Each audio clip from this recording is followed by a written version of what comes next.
지난 시간에 살펴왔던 앞부분, 즉 3절부터 14절까지 해서 사도 바울은 에베소 교회와 성도들에게 하늘에 속한 신령한 복이 무엇인지, 신령한 복에 대해서 설명한 바 있습니다.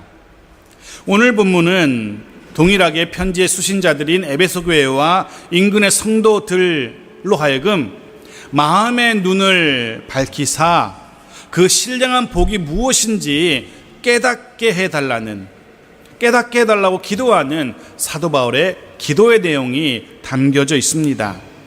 그렇습니다. 오늘 다루게 되는 본문은 사도 바울 자신이 기도했던 기도의 내용을 담고 있습니다. 바울은 에베소 성도들의 믿음과 사랑으로 인해서 감사하노라 라면서 감사로 기도를 시작합니다. 그리고 우리가 읽어봤지만 마무리는 예수 그리스도를 향한 찬양으로 오늘 본문이 마무리되고 있습니다. 자, 먼저 15절 16절 말씀 다시 한번 읽어보겠습니다. 같이 읽죠. 시작. 이로 말미암아 주 예수 안에서 너희 믿음과 모든 성도를 향한 사랑을 나도 듣고 내가 기도할 때에 기억하며 너희로 말미암아 감사하기를 그치지 아니하고. 아멘. 사도 바울이 들은 것, 그리고 지금도 기억하고 있는 것, 뭐라고 지금 기록되고 있습니까? 사도 바울이 무엇을 들었고 무엇을 기억하고 있습니까? 성도들의 예수 그리스도를 향한 성도들의 믿음과 서로를 향한 사랑, 즉 믿음과 사랑의 소식을 사도 바울이 들었고 지금도 여전히 기억하고 있다는 겁니다. 그래서 바울은 하나님께 기도할 때마다 잊지 않고 그들의 믿음을 칭찬하고 있고 서로 사랑하고 있음을 인하여 하나님께 감사하고 있습니다. 예, 그렇습니다. 에베소 교회와 인근 성도들에게 믿음이 있었습니다. 뿐만 아니라 서로를 향한 사랑도 있었다라고 표현하고 있습니다. 믿음과 사랑. 저는 본문을 묵상하면서 그런 생각을 합니다.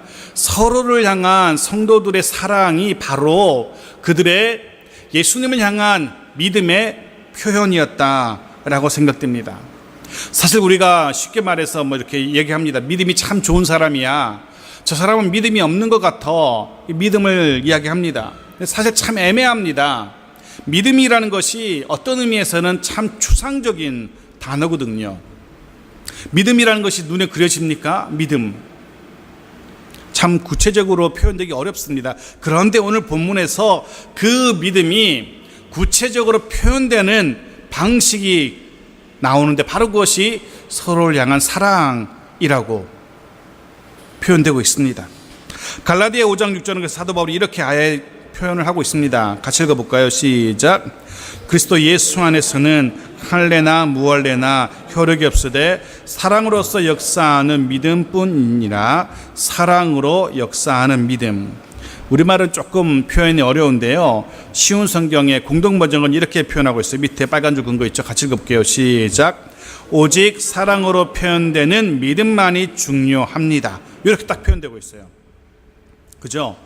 사랑으로 표현되는 믿음. 우리의 믿음은 표현돼야 되는데, 표현될 수 있는데 바로 사랑으로 표현될 수 있는 겁니다. 서로를 향한 사랑으로 내가 하나님을 향한, 내가 주님을 향한 믿음이 이렇다라고 표현할 수 있다는 겁니다. 믿음이 좋은 사람, 믿음이 깊은 사람, 어떤 사람입니까? 형제를 더 많이 사랑하는 사람이라고 말할 수 있는 겁니다. 형제를 향한 사랑을 통하여 믿음이 드러납니다. 물론 여러 가지 모습으로 믿음이 드러날 수 있습니다. 하지만 그 중에 하나가 바로 사랑이라는 겁니다. 형제를 향한 사랑, 바로 그것으로 우리 믿음이 드러납니다. 그리고 이 사랑은 서로를 향한, 즉 형제를 향한 사랑은 주님의 명령이기도 합니다. 요한복음 13장 34절 35절 같이 읽어보겠습니다. 시작. 새 계명을 너희에게 주노니 서로 사랑하라. 내가 너희를 사랑한 것 같이 너희도 서로 사랑하라. 너희가 서로 사랑하면 이로써 모든 사람이 너희가 내 제자인 줄 알리라. 아멘. 그렇습니다. 사랑은 주님의 명령이며 그것을 통하여, 그 드러나는 사랑을 통하여 이들이 믿음 있는 사람이고 이들이 주님의 제자구나 알 수 있게 되는 겁니다. 에베소 교회와 성도들은 서로 사랑하라는 이 주님의 계명을 실천함으로써 자신들의 믿음을 드러내 보였던 겁니다. 우리 모두 또한 주 안에서 서로 사랑할 수 있기를 간절히 소원합니다. 서로 사랑하고 염려해주고 배려해주고 생각해주고 기도할 수 있는 그런 우리 모두가 되어지길 바랍니다. 그것이 우리들의 믿음의 증거가 될 겁니다. 그리고 본문을 묵상하면서 사도 바울이 기도를 묵상하면서 그런 생각도 해봅니다. 사도 바울은 에베소 교회와 그들의 성도들의 믿음과 사랑을 기억하고 있었습니다. 누군가 우리 교회와 여러분, 우리 성도들을 생각할 때 어떻게 생각할까? 혹은 누군가 우리 가정을, 우리 집을 생각할 때 어떻게 생각하고 기억할까? 그런 생각을 해봅니다. 바라기는 서로 사랑하는 교회, 또 그를 통해서 믿음을 인정받는 교회, 또 가정이 되어지기를 바랍니다. 누군가 우리를 생각하며, 우리 가정을 생각하며, 교회를 생각하며, 걔는 안 돼, 그 가정은 안 돼, 그 교회는 안 돼, 삭막하고 정도 없고 이렇게 기억되는 것이 아니라 늘 사랑이 풍성한 집이었지, 늘 사랑이 풍성한 교회였지, 늘 사랑이 풍성한 사람이었지 라고 기억될 수 있는 그런 우리들 모두가 되어지기를 간절히 소원합니다. 그리고 또 한 가지 16절을 통해서 발견할 수 있는 것, 사도 바울은 늘 기억하며 기도했다는 겁니다. 우리 역시 기도할 때마다 교회와 성도들을 기억할 수 있기를 바랍니다. 집에서 기도하든 멀리 지방에 가 있든 우리 얼굴에 보이든 우리 눈에 띄든 안 띄든 서로를 위해서 기억하면서 기도할 수 있는 우리 모두가 되어지기를 바랍니다. 그저 막연하게 그냥 하나님 도와주세요, 이렇게 막연하게 기도하는 것이 아니라, 물론 그렇게 기도하는 것도 좋지만 기도하는 가운데 교회를 어떻게 섬길지, 또 그 연약한 성도를 어떻게 섬길지 섬김의 방법도 깨닫게 해달라고 구체적으로 기도할 수 있는 그런 우리 모두가 되어지기를 간절히 소원합니다. 그리고 또한 바울이 기도 가운데 감사하기를 잊지 않았던 것처럼 우리도 기도 가운데 교회로 인한 또 성도들로 인한 감사의 제목들이 점점 많아지기 바랍니다. 처음에 기도할 때는, 그 사람을 위해 기도할 때는 염려되고 걱정되고 불안해하는 기도가 있었는데 그런 부분들은 점차 사라지면서 이제는 감사할 수 있는 감사의 기도가 더 많이 늘어나는 그런 우리들 가정과 교회, 성도들 되어지기를 간절히 소원합니다. 17절부터 19절까지는 교회와 성도들을 향한 바울의 기도가 계속 이어지고 있는데요. 에베소서에 있는 바울이 중보의 기도가 딱 2번 나옵니다. 오늘 본문의 17절부터 19절에 나오는 중보 기도가 첫 번째고, 3장에 가면 또 한 번 바울의 중보의 기도가 나옵니다. 첫 번째, 오늘 17절부터 19절에 나오는 중보 기도는 영적인 것들을, 신령한 것들을 깨닫게 해달라는 영적인 깨달음을 위한 기도였고요. 두 번째 나오는 3장에 나오는 중보 기도는 영적으로 건강하게 해달라고, 영적으로 충만하게 해달라고 기도하는 바울의 중보 기도를 2번 만나게 될 겁니다. 오늘은 첫 번째, 에베소 교회와 성도들을 위한 바울의 첫 번째 중보 기도. 한마디로 요약하자면 말씀드린 것처럼 영적으로 깨닫게 해주십시오라는 영적인 깨달음을 위한 기도였습니다. 지혜와 계시의 영을 주어서 마음의 눈을 밝혀서 신령한 복이 무엇인지, 하나님이 어떤 분이신지 깨닫게 해달라는 그런 사도 바울의 간절한 기도입니다. 먼저 17절 말씀 같이 읽어보겠습니다. 시작. 우리 주 예수 그리스도의 하나님, 영광의 아버지께서 지혜와 계시의 영을 너희에게 주사 하나님을 알게 하시고. 아멘. 사도 바울이 제일 먼저 기도하는 것, 교회와 성도들을 위하여 제일 먼저 하나님께 기도하는 것은, 하나님, 저들이 하나님을 알게 해 주십시오 라고 기도하고 있습니다. 하나님을 알게 해 주십시오. 저도 새벽마다 성도들 여러분을 위하여 기도할 때 그렇게 기도합니다. 하나님, 이분의 가정이 하나님을 알게 해 주십시오. 아마 그러면 어쩌면 여러분 속으로 그렇게 생각할지도 모르겠습니다. 내가 하나님 알고 있는데 뭘 또 굳이 그걸 위해 기도해? 라고 생각할지도 모르겠습니다. 하지만 여기서 말하는 안다는 것은, 하나님을 알게 되기 원하는 이 사도 바울의 기도, 이 안다는 것은 그저 이름 석자 정도 아는 것을 말하지 않습니다. 저는 박근혜 대통령을 잘 압니다 라고 한다면 여러분 믿으시겠습니까? 안 믿으시죠? 표정이 벌써 안 믿는 걸로 써 있습니다. 하지만 우리는 대통령 잘 압니다. 정말 잘 압니다. 이름은 박근혜고요, 성별은 여자고, 나이도 압니다. 만 64세고, 고향은 대구고. 저는 그분의 부모님까지도 알고 있습니다. 이미 돌아가셨지만 그 부모님도 잘 알고 있고, 더 이상 얼마나 잘 알아요. 결혼도 아직 안 하고 있고 잘 알고 있습니다.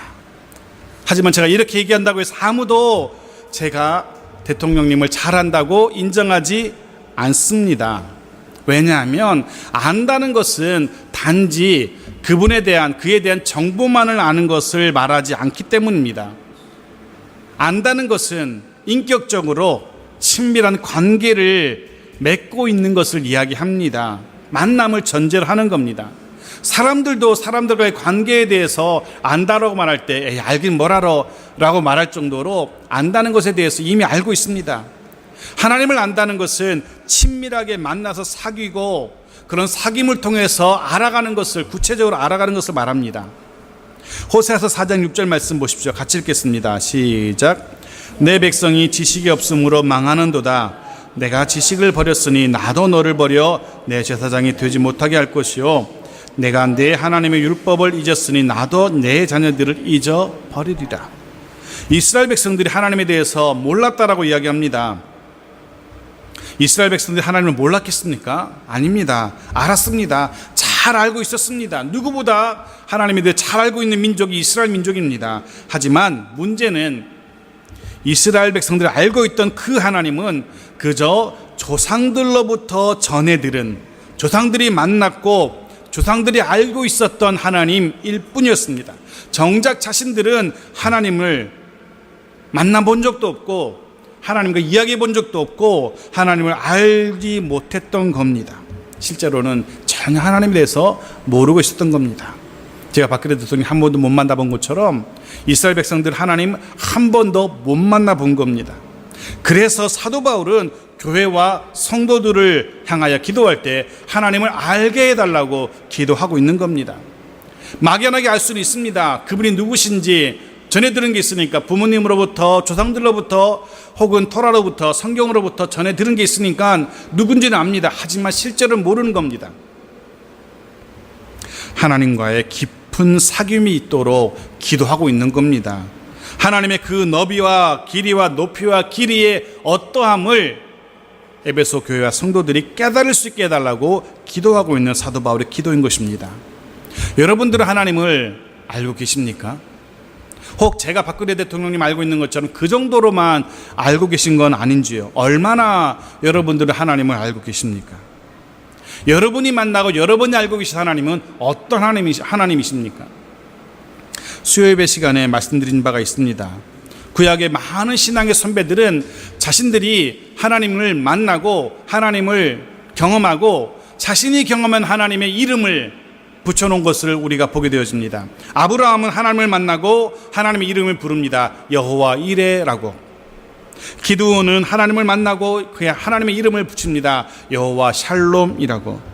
에스겔은 하나님을 만나고 여호와 삼마라고 거기 계신 하나님으로 하나님의 이름을 붙입니다. 모세는 하나님을 만나고 홍해를 건너게 하셨던 그 하나님을 만나고 쓴물을 달게 만드시는 그 하나님을 경험하고 하나님의 이름을 여호와 라파, 치료하시는 하나님이라고 하나님의 이름을, 자신이 만난 하나님을 이름 붙였습니다.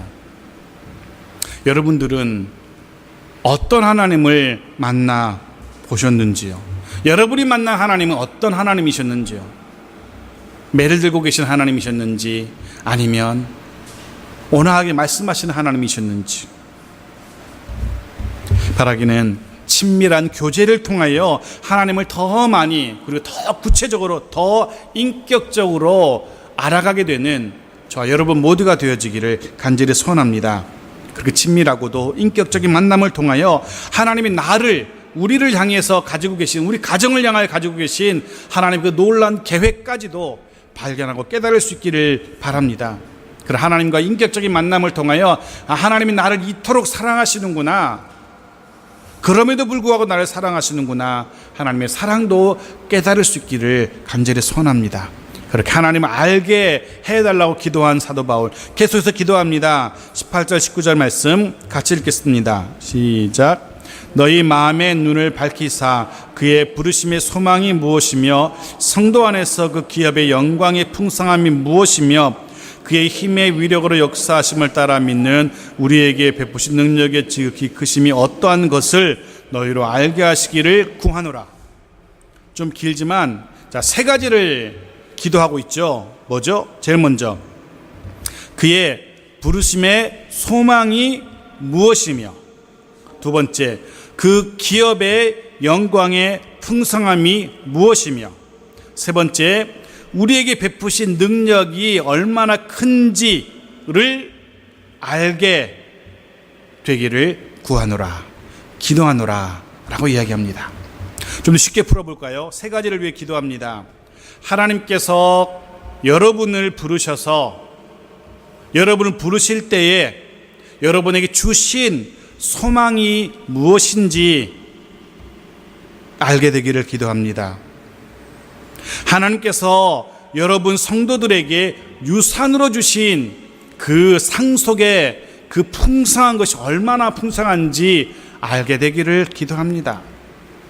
하나님께서 우리 믿는 사람에게 그 강력한 힘으로 활동하시는, 우리를 위해서 일하시는 그 능력이 얼마나 큰지 알게 되기를 기도합니다. 이 세 가지를 위해서 기도하고 있는 겁니다. 첫 번째, 부르심의 소망을 위해서 사도 바울은 기도하고 있습니다.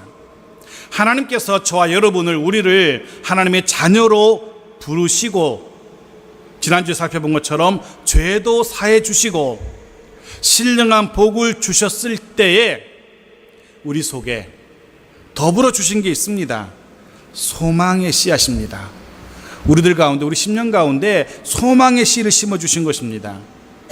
여러분 어떤 소망을 가지고 계십니까? 우리를 하나님의 자녀로 삼으셨을 때, 부르셨을 때 하나님 우리들 가운데 소망을 주셨다는 겁니다. 믿는 자들에게 소망 주셨습니다. 이전과는, 부름받기 전과는 전혀 다른, 완전히 다른 새로운 삶에 대한 소망을 심어주셨어요. 나도 이제 전혀 이전과는 다른 삶을 살 수 있겠구나. 이전에는 죄의 종으로 살았는데 이제는 하나님 안에서 자유민으로 살 수 있겠구나. 소망 주신 겁니다. 이전에는 세상에 매여서 비참하게 살았는데 이제는 자유롭게 살 수 있겠구나. 그런 소망을 주신 겁니다. 새로운 삶을 꿈꿀 수 있게 된 겁니다. 하나님 그런 소망을 우리를 부르셨을 때 주셨기 때문에 그리스도 안에서 서로 사랑하며 섬기며 살아가는 삶도 꿈꾸게 하셨고요. 지금 고난을 당하지만 그 고난 너머에는 더 풍성한 영광이 있다라는 것도, 그런 삶도 꿈꾸게 하신 겁니다. 하나님께서 주신 소망인 것입니다. 이런 소망을 우리 마음에 품고 살아가는 모두가 되어지기를 바랍니다. 그렇게 그 하나님 주신 소망을 마음에 품고 살아가면은요, 오늘 조금 부족해도, 오늘 조금 불편해도 그 소망 때문에 넉넉히 이기며 살아갈 수 있는 겁니다. 실망하지 않고 좌절하지 않을 수 있는 겁니다. 소망이 있기 때문에. 하나님 주신 그 소망. 하나님은 어린 요셉에게 꿈, 소망을 주셨지 않습니까? 요셉은 한평생 그 꿈을, 그 소망을 놓지 않았어요. 그 소망이 있었기 때문에 어떤 상황 속에서도 그는 실망하거나 좌절하지 않을 수 있었다는 겁니다. 하나님은 그런 소망을 저와 여러분에게도 주신 겁니다. 사도 바울은 지금 그것을 알게 해달라고 기도하고 있는 겁니다. 하나님이 우리를 창성교회로 부르셨을 때 역시 소망의 씨앗을 심어주셨습니다. 그 소망이 무엇인지 잊지 말도록, 깨닫도록 사도 바울은 기도하고 있습니다. 하나님께서 우리들 각자를 공동체로 부르셨을 때 품게 하신 소망이 있을 겁니다.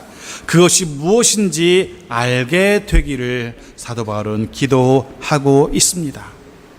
저 역시 우리 모두가 그 소망을 깨닫고 그 소망을 붙들고 놓지 않고 살아갈 수 있기를 간절히 소원합니다. 두 번째, 사도 바울은 그 기업의 영광이 얼마나 풍성한지 알게 되기를 기도하고 있습니다. 그 기업이라는 것은요, 하나님이 우리들에게 약속하신 유산, 상속분을 이야기합니다. 상속분. 그것이 얼마나 풍성한지 알게 되기를 기도하고 있습니다. 사실 많은 믿는 사람들이 이미 자신들이 우리가 받은 것들이 얼마나 풍성한지 잊고 살아갑니다.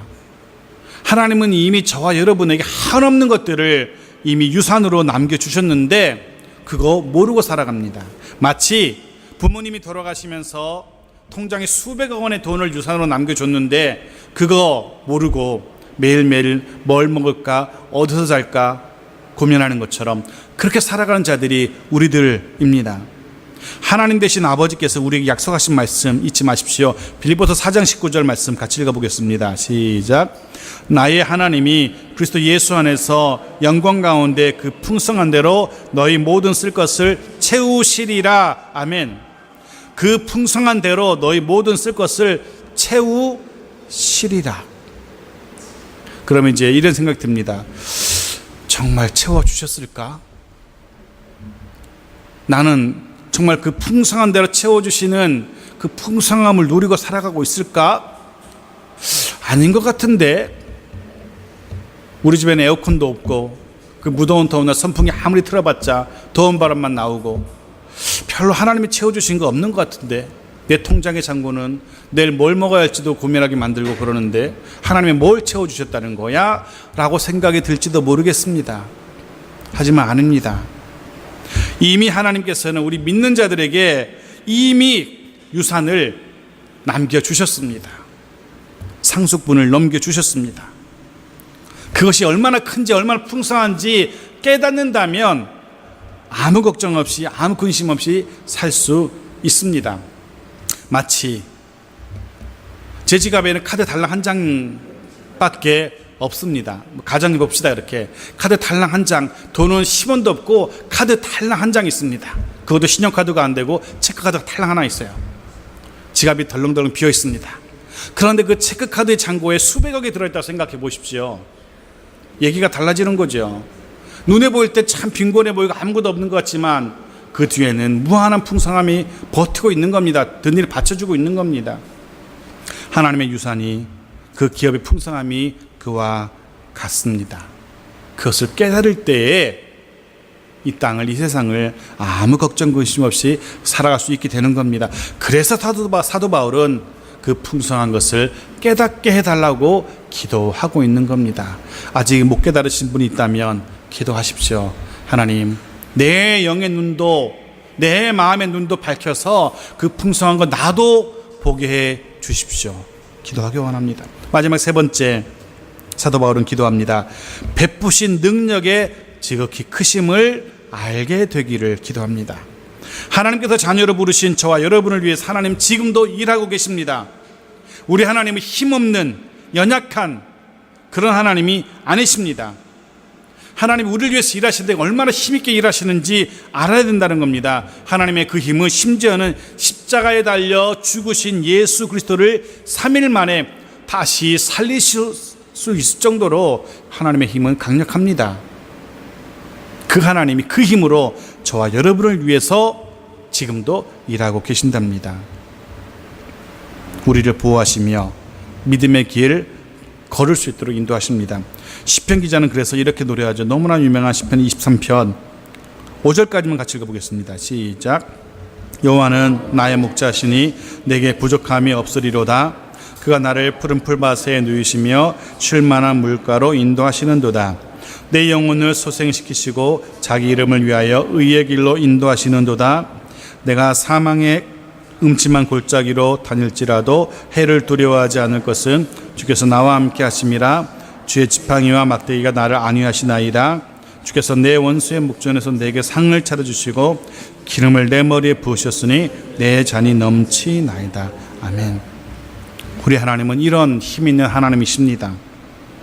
더불어 시인은 이렇게 고백합니다. 6절 말씀도 같이 읽어보겠습니다. 시작. 내 평생의 선하심과 인자하심이 반드시 나를 따르리니 내가 여호와의 집에 영원히 살리로다. 아멘.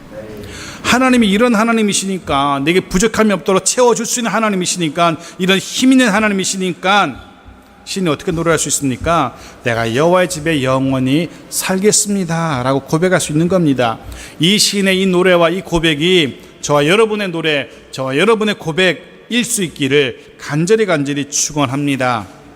그렇게 기도하고 이제 마지막 단락입니다. 사도 바울은 20절부터 마지막 23절까지 우리를 향한 하나님의 그 능력이 그렇게 나타났다면 예수님에게는 하나님의 능력이 어떻게 나타났는지를 설명하고 있습니다. 먼저 20절 말씀 보십시오. 같이 읽죠. 시작. 그의 능력이 그리스도 안에서 역사하사 죽은 자들 가운데서 다시 살리시고 하늘에서 자기의 오른편에 앉히사. 아멘. 하나님은 그 능력으로 예수 그리스도를 다시 살리셨고 하나님 오른편에 앉히셨답니다. 오른편은요, 물리적인 오른쪽만을 말하는 것이 아닙니다. 오른쪽은 상속권, 통치권을 의미합니다. 저 사람은 내 오른팔이야 하면 그 사람 진짜 내 오른팔이란 말이 아니잖아요. 그 사람은 나의 오른팔처럼 권한이 있는 사람이라는 의미 아닙니까? 하나님의 오른편은 그와 같은 통치권과 상속권이 있음을 이야기하는 겁니다. 하나님은 하나님의 그 크신 능력으로 예수님에게는요, 상속권과 통치권을 부여하셨다는 겁니다. 그래서 이제는 예수님께서 하나님의 그 능력을 부여받아서 그 능력으로 온 우주와 열방을 통치하고 계시는 겁니다. 그래서 21절과 20절, 22절의 마지막에 보면은요, 모든 이름 위에 예수님의 이름이 뛰어날 것을 이야기하고 있고요, 모든 만물이 그리스도 발 앞에 복종하게 될 것을 이야기하고 있기도 합니다. 그리고 하나님은 예수님을 그 능력으로 예수님을 교회 머리로 삼으셨습니다. 그래서 모든 교회, 모든 성도들은 그 머리이신 예수님을 머리로 삼고 그 예수님에게 순종해야 되는 겁니다. 예수님에게, 어떤 카리스마 있는 한 사람의 목회자에게나 오래 교회 다니신 어떤 분에게 순종하는 것이 아니라 머리 대신 주님의 말씀에만 순종해야 되는 겁니다. 우리 창성교회도 모든 성도들 역시 주님의 말씀에만 순종할 수 있고 순복할 수 있기를 간절히 소원합니다. 마지막 23절 읽고 말씀을 마무리합니다. 23절 같이 읽어볼까요? 시작. 교회는 그의 몸이니 만물 안에서 만물을 충만케 하시는 이의 충만함이니라. 주님을 머리로 고백하는 교회의 모습을 이야기합니다. 우리말 성경은 해석이 조금 어렵습니다. 그죠? 그래서 밑에 조금 쉽게 번역된 성경도 같이 적어놨습니다. 읽어볼까요? 같이 시작. 교회는 그리스도의 몸이요 어디서나 모든 것을 넘치도록 채워주시는 분이 계신 곳입니다. 아멘. 어디서나 모든 것을 넘치도록 채워주시는 분이 계신 곳 어디입니까? 교회입니다. 바로 이곳이 그리스도의 몸이고요, 바로 이곳이 모든 것을 넘치도록 채워주시는 주님이 계신 곳입니다. 착각하시면 안 됩니다. 교회가 모든 것을 넘치도록 채워준다는 말이 아닙니다. 이해되시죠? 그 교회에 모든 것을 넘치도록 채워주시는 분, 주님이 계시다는 겁니다. 그러면 우리는 이곳에서 주님을 경험해야 됩니다. 넘치도록 채워주시는 주님을 만나야 됩니다. 지난 한 주간 세상에서 하나님의 백성답게 살려고 하나님을 대적하는 세상 속에서, 믿음 없는 세상 속에서 믿음으로 사느라고 지치고 고갈된 심령이 모든 것을 넘치도록 채워주시는 분이 계신 이곳에서 다시 채워져야 하는 것입니다. 이곳은 채움을 받아야 하는 곳이지 소진되고 고갈되는 곳이 되어서는 안 됩니다. 이곳에서 채워주시는 주님의 은혜를 경험하고 다시금 가득 빵빵하게 은혜로 채워져서 다시금 세상으로 나갈 준비가 되어져야 하는 것입니다. 교회는 모든 것을 넘치도록 채워주시는 주님이 계신 곳이기 때문에 그렇습니다. 교회에 들어오시는 순간, 그 순간부터 모든 예배 순서를 통하여, 그리고 예배 마치고 함께 식사하시면서 교제하시는 그 시간을 통하여, 오늘은 우리가 휴강하지만 하나님의 말씀을 한 장씩 공부해 나가는, 하나님을 더 많이 알아가는 그 성경 공부 시간을 통하여, 모든 시간을 통하여 가득 채워주시는 주님의 은혜를 경험할 수 있기를 간절히 소원합니다. 그리고 다시금 한 주간 세상으로 나아가서 그 속에서 하나님의 자녀답게, 그리스도 예수의 제자답게 멋지게 살아갈 수 있는 우리 모두가 되어지기를 간절히 축원합니다. 아멘.